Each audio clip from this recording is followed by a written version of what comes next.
대강절 첫 번째 주일은 소망의 빛으로 오신 예수님에 대해서 말씀을 나누었죠. 지난주 두 번째 주일은 회개의 빛으로 오신 예수님에 대해서 말씀을 드렸고요. 오늘 세 번째 주일이자 성서 주일인 오늘은 사랑의 빛으로 오신 예수님에 대해서 우리가 말씀을 함께 나누기를 원합니다.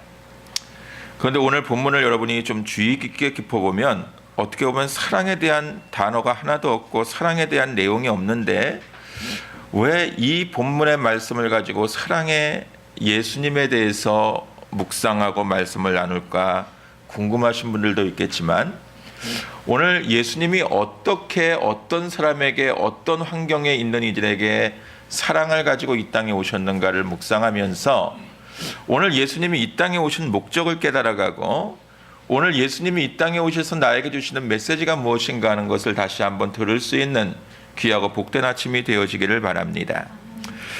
저는 이 말씀을 준비하면서 예수님이 이 땅에 빛으로 오셨는데 그 빛으로 오신 예수님의 관심이 가장 먼저 목자들에게 있었다고 하는 사실을 주목해 보았습니다.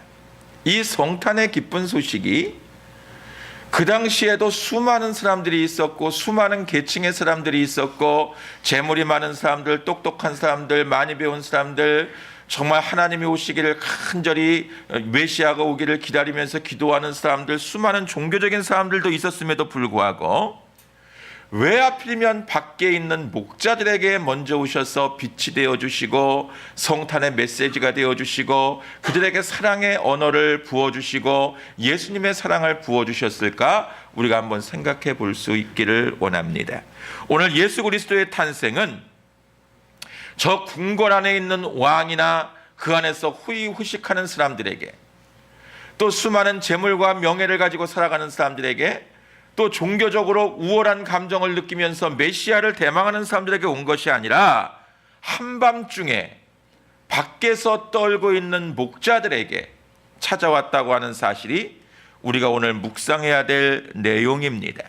추운 겨울에 광야에서, 그것도 남들은 따뜻한 자리에서 다 잠들어 있는 시간에 예수 그리스도의 탄생의 소식이 그 추운 밤 외로운 광야에서 양들을 지키면서 힘겨운 밤을 지내고 있는 목자들에게 임했다라고 하는 것, 오늘 이 사실을 묵상하면 우리에게 정말 은혜가 되고 우리에게 감동이 되고 하나님의 사랑에 눈물 지을 수밖에 없는 것입니다. 예수 그리스도께서 저 바깥에서 한밤중에 추운 광야에서 떨고 있는 가난하고 외로운, 이름도 없고 빛도 없는, 정말 흔적도 없이 사라져도 누구 하나 알지도 못할 그 목자들에게 찾아오셨다라고 하는 메시지는 오늘 하나님께서 세상에서 갑질을 하고 살아가는 유능하고 똑똑한 사람들에게 먼저 찾아온 것이 아니라 늘 을이 되어서 탄압받고 힘들고 외롭고 가난하고 고독하게 살아가는 이 땅의 서민들, 약한 자들, 불쌍한 사람들에게 당신의 오심을 알리면서 그들에게 구원의 주가 되심을 알리시는 놀라운 역사였음을 우리가 다시 한번 깨닫고 묵상하는 이 아침 되어지기를 바랍니다. 누가복음 4장 18절에 보면 예수 그리스도의 오심에 대해서 분명하게 그 이유를 설명합니다. 예수님께서 친히 회당에 들어가셔서 이사야의 글을 읽으시죠. 주의 성령이 내게 임하셨으니 이는 가난한 자에게 복음을 전하게 하시려고 내게 기름을 부으시고 나를 보내사 포로된 자에게 자유를, 눈먼 자에게 다시 보게 함을 전파하며 눌린 자를 자유롭게 하고 주의 은혜의 해를 전파하게 하려 하심이라.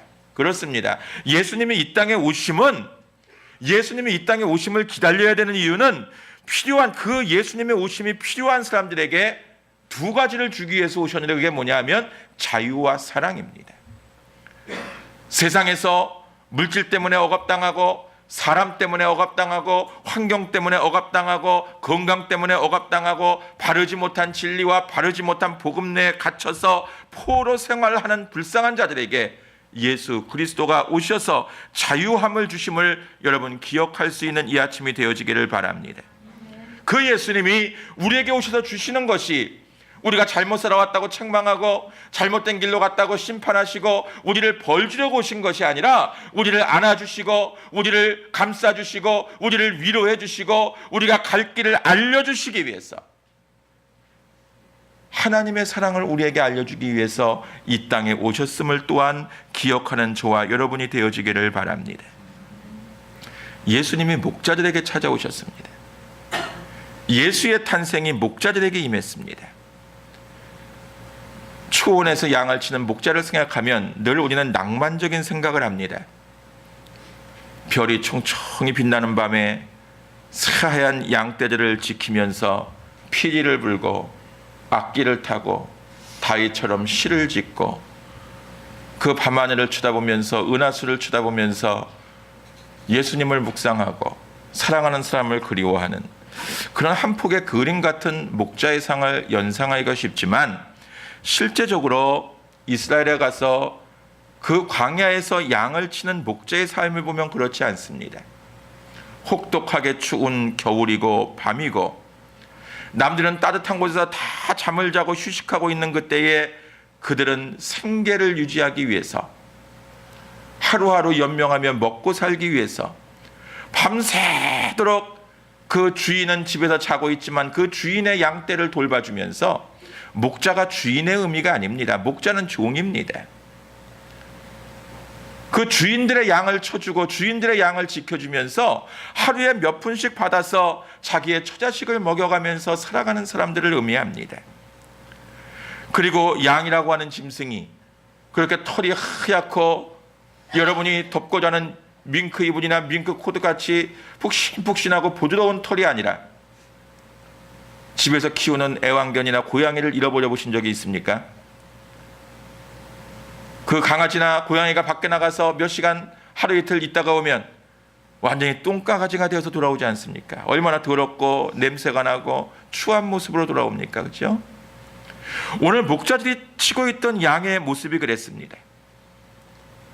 게을러서 서로 엉기고 붙어서 털이 다 뽑히고 살들이 문드러지고 싼 자리에서 먹고 먹은 자리에서 또 싸고 그 자리에서 잠자고 온몸에는 오물 천지가 되어서 냄새가 나는 그 양떼들을 부둥켜 안고, 그 양떼들이 행여라도 다른 목자의 음성을 듣고 다른 길로 갈까봐, 그 양들이 절벽에서 눈이 나빠서 떨어질까봐 잠도 자지 못하면서 그 양떼를, 더럽고 냄새나고 추한 양떼들을 지키기 위해서 사투를 벌이며 살아가는 그 목자들의 삶.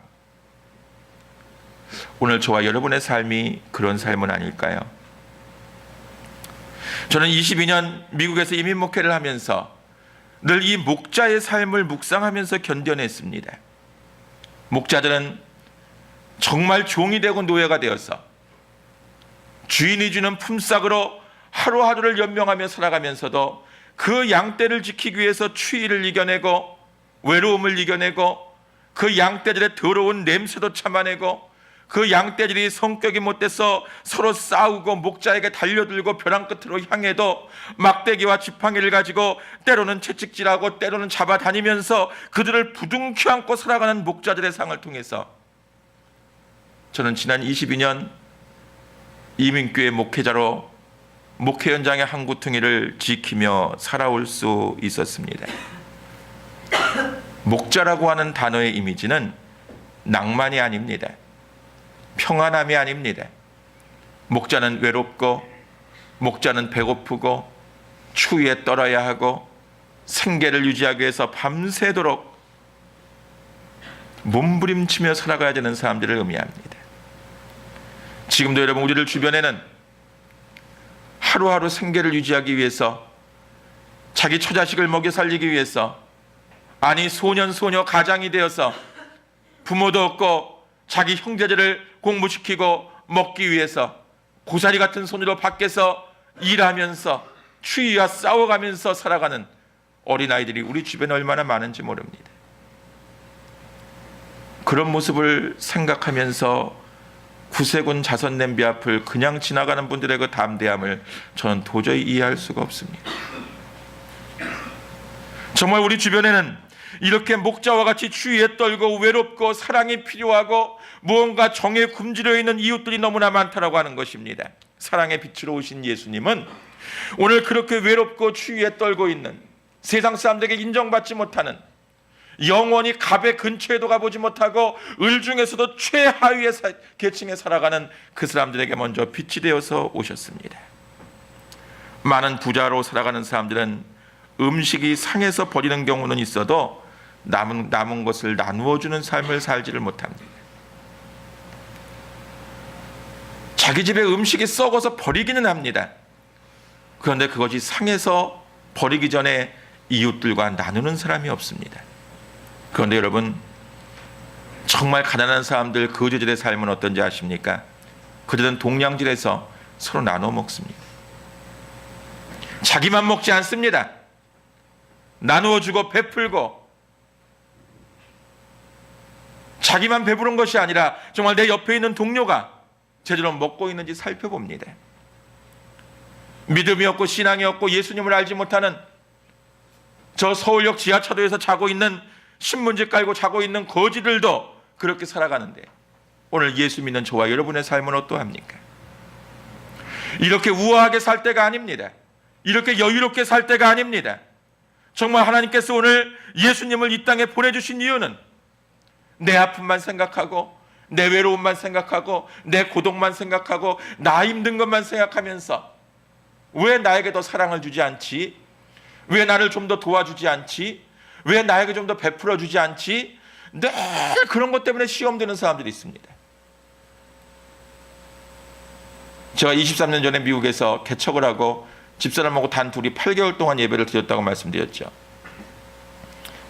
몇 달 만에 노예 가입을 했더니 노예에서 은행 어카운트를 달래요. 생각도 못하고 줬어요. 왜 그러는지 모르고. 이제 그 다음 달부터 한 달에 500불씩을 저한테 넣어주겠대요. 개척교회 한다고 부재비로. 그것도 3년을. 처음에는 엉겹결에 받았어요. 첫 달은. 근데 한 달을 지내서 보니까 그 500불이 너무나 귀한 돈이에요. 우리 두 부부가 하루 종일 둘 다 공돌이 공순이 돼서 전자회사 가서 8시간 10시간 일하고 그래도 생활이 안 돼서 밤에 빌딩 청소하면서 그러고 살 때였거든요. 그러면서 주일날은 예배를 드릴 때였는데 그 500불이 어마어마하게 큰 돈이었어요.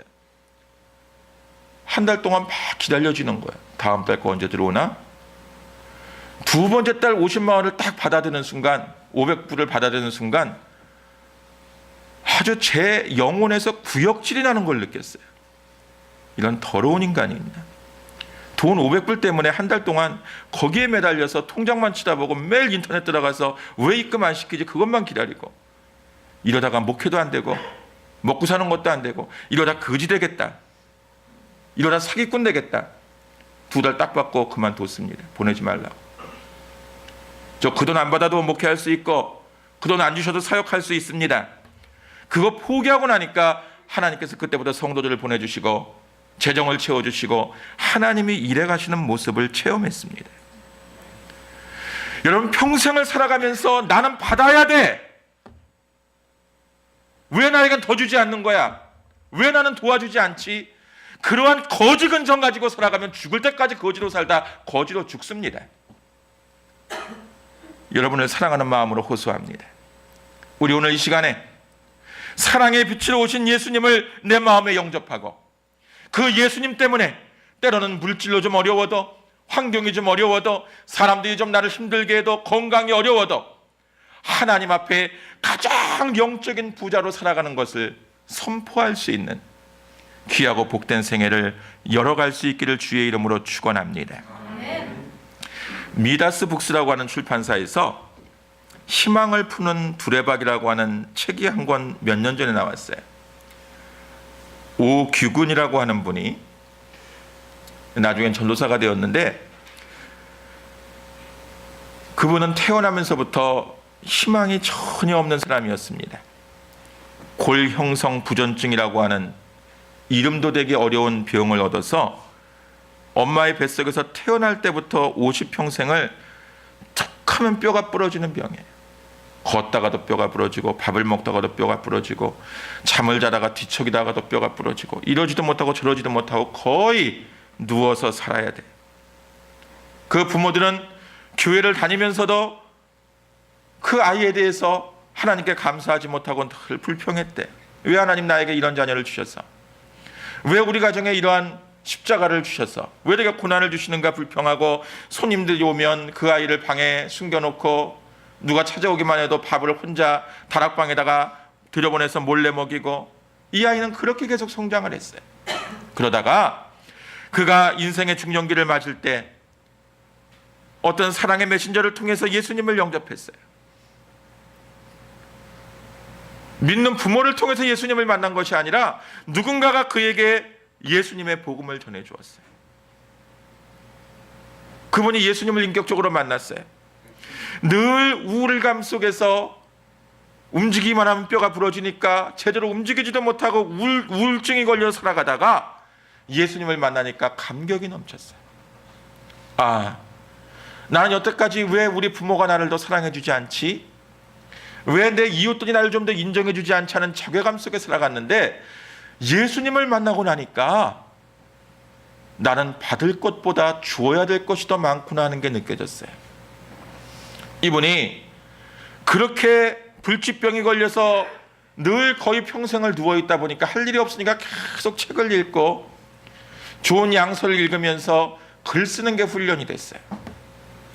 그래가지고 주변에 있는 불신자들에게, 감옥에 가 있는 재수자들에게, 병원에 있는 환자들에게 사랑의 편지, 복음의 편지를 쓰기 시작했어요. 1년이 가고 2년이 가고 그 편지가 몇 년 전에 50만 통이 넘었대. 뭐 장문의 편지는 아니었겠죠. 조그만 엽서 한 장씩 보냈겠죠. 그 일을 통해서 이분은 복음을 전한 거예요. 내가 그래도 가만히 앉아서 조심해서 글은 좀 쓸 수 있으니까 그걸로 예수 그리스도를 알리는, 예수님의 사랑을 알리는 나 같은 사람도 이렇게 힘을 내고 예수님의 사랑으로 살아가니까 당신도 좀 힘을 내십시오.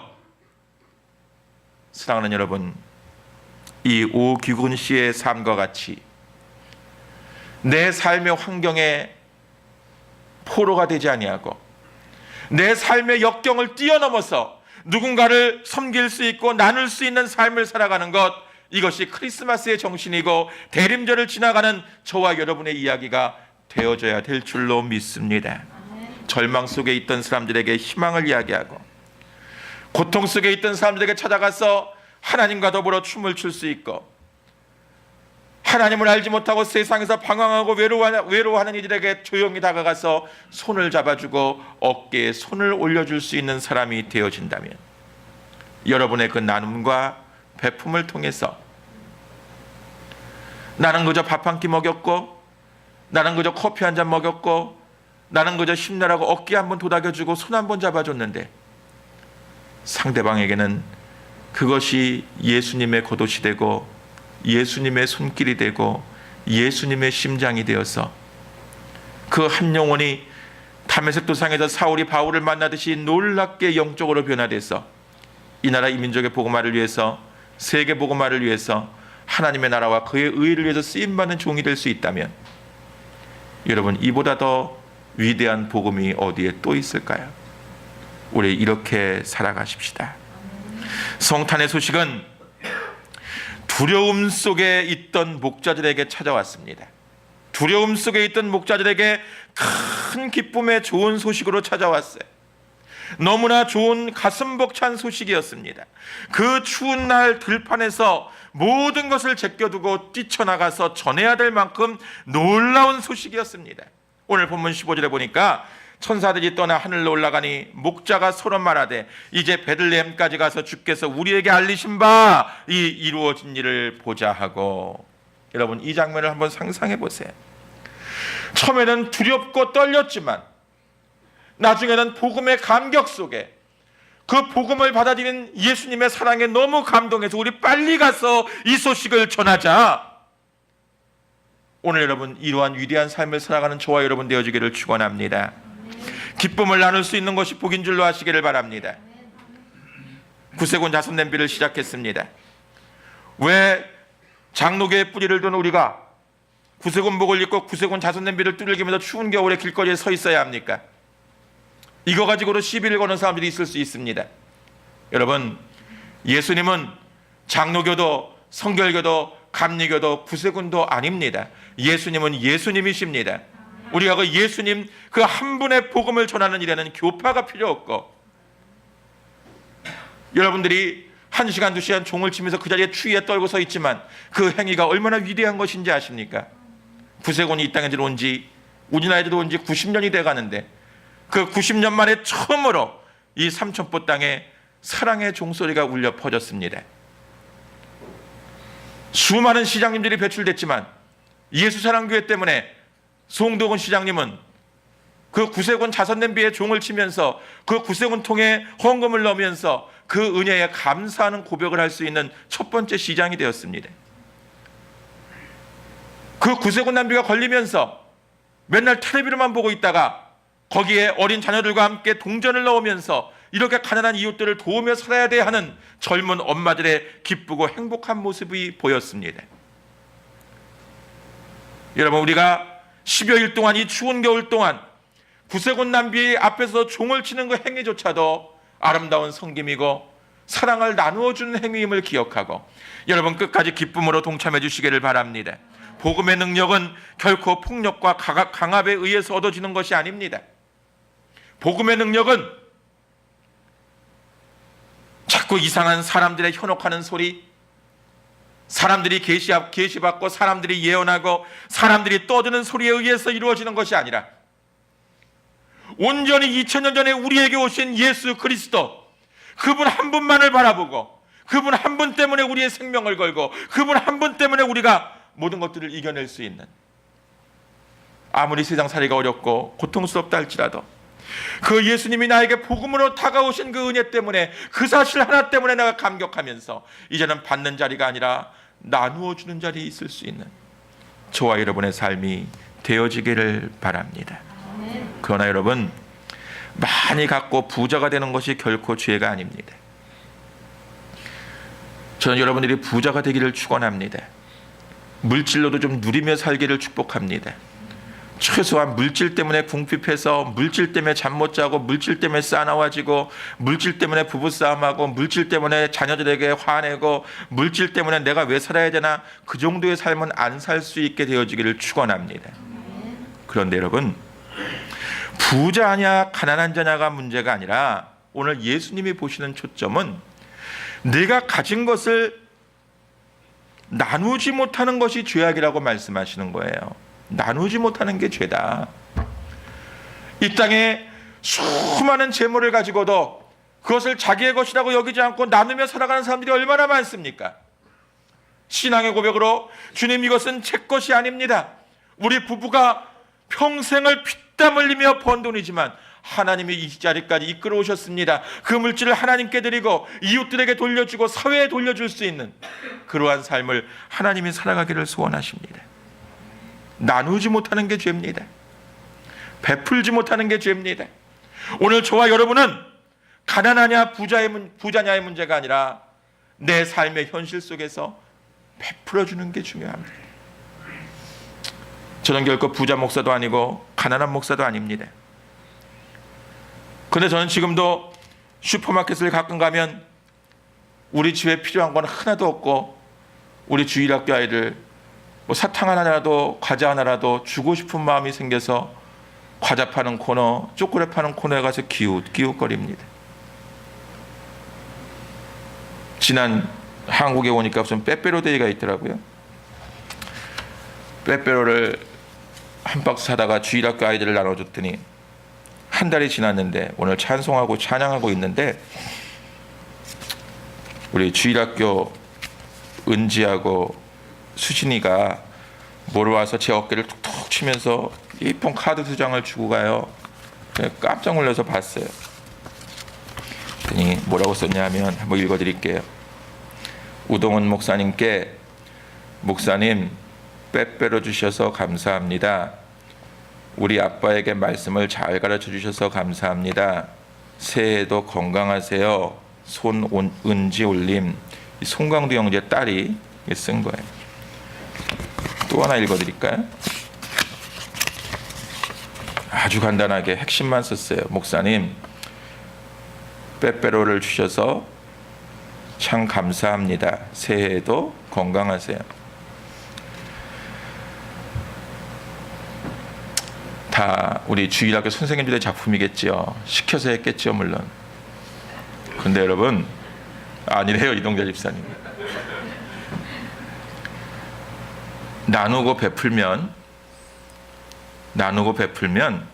그것이 크고 작은 것이 중요한 게 아니라 그 받는 사람들이 목사의 사랑, 선생님의 사랑이 아니라 예수님의 사랑을 받습니다.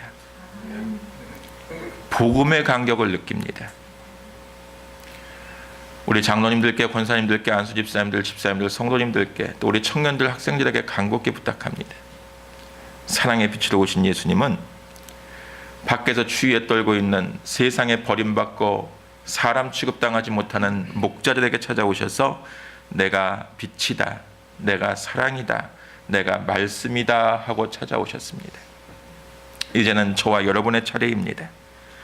오늘 저와 여러분이 찾아가야 될 이 크리스마스의 정신을 가지고, 이 성탄의 정신을 가지고 내가 돌보아야 될 이웃들이 보여질 수 있기를 바랍니다. 우리 교회 얼마나 감사합니까? 우리 교회 주일학교 한번 와보세요. 전부 다 거의 다 결손가정의 아이들입니다. 멀쩡한 집 아이들은 기분 나빠서 못 올 만큼 정말 불우하고 힘들고 다문화권 아이들이고, 이 아이들을 우리 교회가 섬길 수 있다는 거 어마어마한 축복인 것을 기억하시기 바랍니다. 이렇게 나가야 합니다. 이렇게 불쌍한 이웃들을 위해서, 불우한 이웃들을 위해서. 우리 자꾸 한 걸음 한 걸음 예수님의 사랑을 나누는 것이 무엇이고 크리스찬이 된다고 하는 것이 무엇인가? 크리스찬이 된다고 하는 것은 끊임없이 나를 비우고 나누어 가면서 나 자신을 포기하는 것입니다. 사랑하는 여러분, 신앙생활은 머리로 하는 게 아니에요. 자꾸 머리로 예수 믿어보려고 하고 머리로 하나님을 믿어보려고 하는 분들, 오늘 이 시간 포기하시기 바랍니다. 여러분들 죽을 때까지 10번 죽었다 깨어나도 하나님 만나지 못합니다. 말씀은 들으면서 난다고 했지요. 오늘 성서주일인데 자꾸 말씀을 듣고 예배 자리에 참석하면서 살아계신 하나님에 대한 확신이 없어도 여러분과 하나님의 마음으로 하나님의 사랑을 불우한 이웃들에게 나누며 살아보시기를 바랍니다. 여러분보다 힘든 이웃들을 바라보며 사시기를 바랍니다. 내가 가진 것들을 나누고 베풀면서 나를 부인하고 나를 포기하고 내가 좀 더 가난해지고 내가 좀 더 못 먹고 못 쓰더라도 이웃들을 위해서 나누어주며 살다 보면 여러분도 모르는 사이에 예수님이 여러분 안에 들어가 계시고, 여러분도 모르는 사이에 그 예수님이 여러분의 삶을 주관하는 것을 느끼면서 감동의 눈물을 흘릴 날이 다가올 것입니다. 마지막으로, 나누며 베풀고 살라고 했다고 나는 죽도록 헌신만 하고 봉사만 하고 살 거야, 그러면 안 됩니다. 교회는 일하러 오는 데가 아니에요. 교회는 예배드리러 오는 자리입니다. 교회는 하나님 만나러 오는 자리입니다. 하나님의 말씀을 만나기 위해서 오는 자리입니다. 먼저 여러분 예배자로 승리하시기를 축원합니다. 들판에서 양을 치고 있던, 공장에서 일을 하고 있던, 하루 종일 운전을 하며 살던, 식당에서 일을 하던, 학교에서 아이들을 가르치던, 무슨 일을 하던 삶의 현장 속에서 예배자의 삶을 살아가고 예배에 목숨을 거는 인생이 되어지면 하나님께서 여러분의 삶을 책임져 주실 것입니다. 말씀을 마칩니다. 사랑을 나누며 살아가십시다. 사랑을 나누는 것이 크리스찬의 삶이고, 그 사랑을 나누는 삶의 현장 속에 빛 되신 예수님, 소망 되신 예수님, 사랑의 예수님이 다가오셔서 우리의 섬김과 나눔을 통해 나에게 고맙다고 말씀해 주시고, 오늘 제가 주일학교 아이들에게 이렇게 땡큐 카드를 받으면서 감동하듯이 예수님께서 여러분들에게 착하고 충성된 종아, 네가 작은 일에 충성하였음에 내가 내게 큰 것으로 갚아주겠노라. 정말 고맙구나. 정말 우리 이 세상 살아가면서 예수님께서 나에게 종아 고맙구나, 아들아 정말 고맙다, 내 사랑하는 딸아, 내가 너만 보면 내가 십자가에 못 박아 죽은 것이 전혀 손해되는 일이 아님을 내가 너에게 오히려 고백하마. 이러한 삶을 살아가는 저와 여러분 되어지기를 주의 이름으로 축원합니다. 기도하겠습니다.